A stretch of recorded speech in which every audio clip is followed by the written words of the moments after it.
खबरों की शुरुआत करेंगे। लखनऊ में प्राकृतिक खेती पर आधारित भारतीय प्राकृतिक कृषि पद्धति कार्यक्रम का आयोजन किया गया, जिसमें मुख्यमंत्री योगी आदित्यनाथ ने मुख्य अतिथि के रूप में शिरकत की। इस मौके पर उनके साथ केंद्रीय कृषि मंत्री शिवराज सिंह चौहान भी मौजूद रहे और साथ ही कई वरिष्ठ नेता भी इस दौरान मौजूद रहे।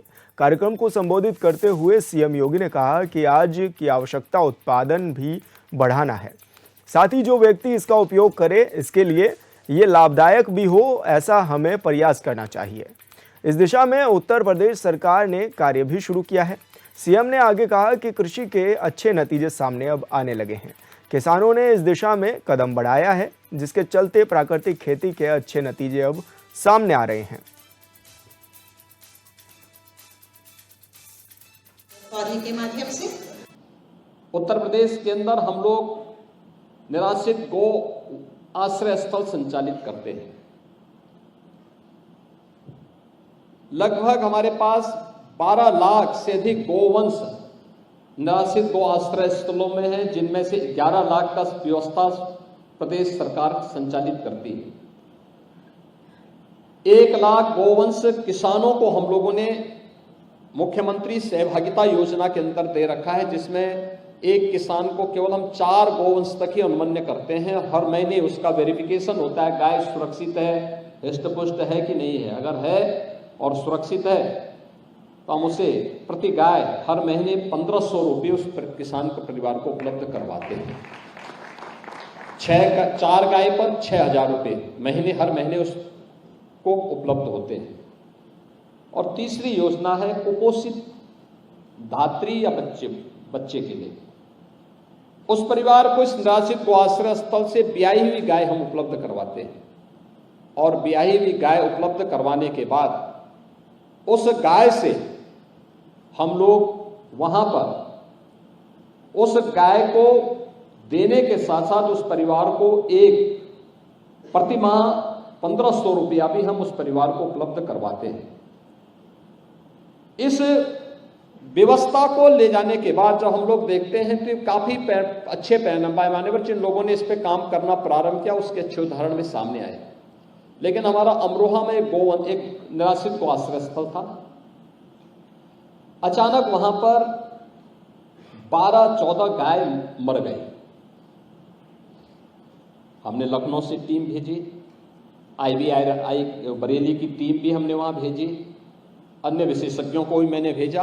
मैंने कहा ये मौत का कारण क्या है? अचानक किसी ने जहर तो नहीं दे दिया? देखा गया कोई जहर नहीं। फिर हमने चारे का परीक्षण करवाया तो पता लगा कि चारे में फर्टिलाइजर इतना ज्यादा पड़ चुका था कि उसके बाद वो गाय मरी है। और बड़े पैमाने पे इस प्रकार की घटनाएं मैं 2-3 बार उत्तर प्रदेश के अलग अलग जनपदों में इस प्रकार की घटनाएं देख चुका हूं। आप मुझे बताइए, एक गाय अत्यधिक केमिकल और फर्टिलाइजर का उपयोग करने की उस क्षमता को बर्दाश्त करने की स्थिति में नहीं है, तो मनुष्य कहां होगा? मनुष्य की क्या स्थिति होती होगी? अभी बताया माननीय शिवराज जी ने कि कैसे देश के अंदर अत्यधिक केमिकल और फर्टिलाइजर का उपयोग करने के बाद कुछ राज्यों को अपने यहां से कैंसर ट्रेन ही चलानी पड़ी है। मैं उत्तर प्रदेश के अंदर भी देखता हूं, आज तो प्रधानमंत्री मोदी जी के कारण हर गरीब के लिए आयुष्मान भारत में 5 लाख रुपए तक की स्वास्थ्य सुविधा उपलब्ध हुई है। लेकिन फिर भी बड़े पैमाने पर मेरे पास लोग आते हैं मुख्यमंत्री राहत कोष से पैसे के लिए, और जो भी मेरे पास एप्लीकेशन आता है हम उसको तत्काल धनराशि उपलब्ध भी कराते हैं। और मैं देखता हूं सर्वाधिक मामले कैंसर के होते हैं। याद करिए, आज से पहले इतना भयावह दृश्य नहीं था। लोगों की हो सकता है कि आर्थिक स्थिति इतनी मजबूत न रही हो, लेकिन बीमारी इस रूप में नहीं। किसी गांव में आप जाइए, उस समय इस प्रकार की स्थिति नहीं थी। आज तो हम लोग देख रहे हैं, गांव में जाते हैं युवा लड़कों पर किसी की किडनी फेलियर हो रही है, किसी को हार्ट की बीमारी हो गई है, कोई व्यक्ति कैंसर से पीड़ित हो गया है। पहले हम देखते थे कि 20, 25, 30 गांव में कोई एक व्यक्ति को बीमार हो जाता था, लोग ये मानते थे कि कैसे हो गया, पूरा हाहाकार मचता था। आज एक कॉमन बन चुका है। कारण है खान पान कहीं ना कहीं प्रभावित हुआ है। इसने नई नई बीमारियों को जन्म दिया है, नए तौर तरीके आगे बढ़े हैं और हमें इसके बचाव का जो एक नया मंत्र प्रधानमंत्री मोदी जी ने दिया है और वह है प्राकृतिक खेती का। मैं धन्यवाद दूंगा माननीय शिवराज सिंह चौहान जी को और उनकी पूरी टीम को और भारत सरकार को कि प्रधानमंत्री मोदी जी ने आज से 3 वर्ष पहले प्राकृतिक खेती के लिए जिस एक अभियान को आगे किया था, आज उसके अच्छे परिणाम देखने को मिले हैं। और मैं इस अवसर पर गुजरात के माननीय राज्यपाल आचार्य देवव्रत जी का हृदय से मैं धन्यवाद दूंगा कि जब भी हम उन्हें आमंत्रित करते हैं, वे उत्तर प्रदेश में आकर के हमारे कृषि विशेषज्ञों के साथ, किसानों के साथ यहाँ संवाद बनाते हैं, उनका मार्गदर्शन करते हैं। और आज इसके बारे में लोगों के मन में एक भाव जागृत हुआ है। वो सच है, पहले शुरू में लोगों के मन में एक भाव था कि क्या होगा, कैसे होगा, और खासतौर पर कृषि विशेषज्ञ जो थे, इसके एक्सपर्ट जो थे, उन लोगों में कुछ ज्यादा ही वो था, अरे हो ही नहीं सकता है।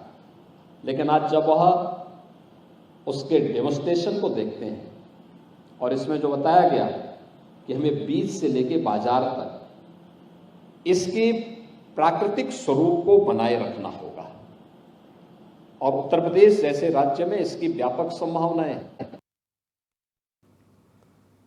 प्रदीप आनंद श्रीवास्तव जी यूपी हेड हमारे साथ जुड़ चुके हैं। प्रदीप जी, जिस तरह से कार्यक्रम किया गया और किसानों के बेहतरी के लिए बात भी की गई, किस रूप में देखा जा रहा है इसको और क्या कहना है इस पर जो स्थानीय लोग हैं? देखिए, उत्तर प्रदेश कृषि के लिहाज से बहुत ही उम्दा प्रदेश है, बहुत ही अच्छी जमीन है। उत्तर प्रदेश का जो 70% क्षेत्र है वो पूरी तरह से खेती में काम आता है। अगर हम बात करें उत्तर प्रदेश में तमाम ऐसे जिले हैं, आजमगढ़, भदोही, प्रयागराज, मिर्जापुर, कुशीनगर, महाराजगंज, ये जितने जिले हैं, ये सब जिले जो है एक तरह से सोना उगलते हैं। और उत्तर प्रदेश में कृषि से संबंधित इस पहल को लेकर अगर हम बात करें तो निश्चित रूप से जो छोटे और सूक्ष्म किसान हैं उनके अंदर एक उत्साह पैदा हुआ है। योगी आदित्यनाथ की इस पहल और केंद्र सरकार की इस पहल के बाद निश्चित रूप से उत्तर प्रदेश में जो छोटे और लघु किसान हैं वो अच्छी पैदावार करेंगे, कम कीमत में गुणवत्तापूर्ण और बेहतर पैदावार करेंगे। और उसका सबसे बड़ा कारण ये होगा कि जो सरकार है वो किसानों के दुखती नब्ज को समझ रही है और किसानों से संबंधित जो भी समस्याएं हैं उनका निराकरण कर रही है। एमएसपी की बात करें, समय से खरीद की बात करें, सारी चीजें जो है निर्धारित ढंग से उत्तर प्रदेश में जो है ये पहले भी चल रहा था और अभी दूसरे कार्यकाल में भी चल रहा है। इसके पहले अगर हम पूर्ववर्ती सरकारों की बात करें तो हमने देखा था कई ऐसे खबर आए थे कि भंडारण किए हुए अन्न जो है वो सड़ जाते थे, समय से उनकी कीमत नहीं मिल पाती थी। तमाम ऐसी चीजें थी जिसपे किसान वर्ग जो है बहुत परेशान रहता था। लेकिन इस समय उत्तर प्रदेश की स्थिति काफी सुदृढ़ हुई है और उसका जो रीजन है वो ये है कि उत्तर प्रदेश में जो योगी सरकार है उसका जो विजन है किसानों को लेकर वो बहुत क्लियर है और उसी के संदर्भ में इस कार्यक्रम का आयोजन आज किया गया था। इसमें केंद्रीय कृषि मंत्री और भाजपा के वरिष्ठ नेता शिवराज सिंह चौहान शामिल हुए, सीएम योगी शामिल हुए और संबंधित विभाग के प्रमुख सचिव शामिल हुए। जी, तो क्या माना जा रहा है कि कार्यक्रम के जरिए क्या संदेश देने की कोशिश की गई है किसानों को? बिल्कुल संदेश देने की कोशिश की गई है, बताने की कोशिश की गई है कि उत्तर प्रदेश के जो किसान हैं, जो वर्तमान सरकार है वो उनके साथ है। जहां से आपको दिक्कत होती है आप तुरंत जो है अपने जिले पर, अपने ब्लॉक पर, अपने तहसील मुख्यालय पर संपर्क कर सकते हैं और उन दिक्कतों को हमसे शेयर कर सकते हैं। हम उस विषय में जो भी निदान होगी उस निदान को करेंगे। हमने देखा कि जब नरेंद्र मोदी प्रधानमंत्री हुए तो उन्होंने जो पहला साइन किया था वो किसानों के लिए ही साइन किया था। उनका पहला ऑर्डर जो था वो किसानों के लिए था। तो निश्चित रूप से ये जो सरकार है वो किसानों के साथ चल रही है और किसानों के लिए काम करने वाली है। उसी क्रम में अवेयरनेस के लिए उनके उत्साहवर्धन के लिए इस तरह के कार्यक्रमों का आयोजन जो है वो किया गया है। जी बिल्कुल प्रदीप जी, बहुत बहुत शुक्रिया आपका तमाम जानकारी साझा करने के लिए।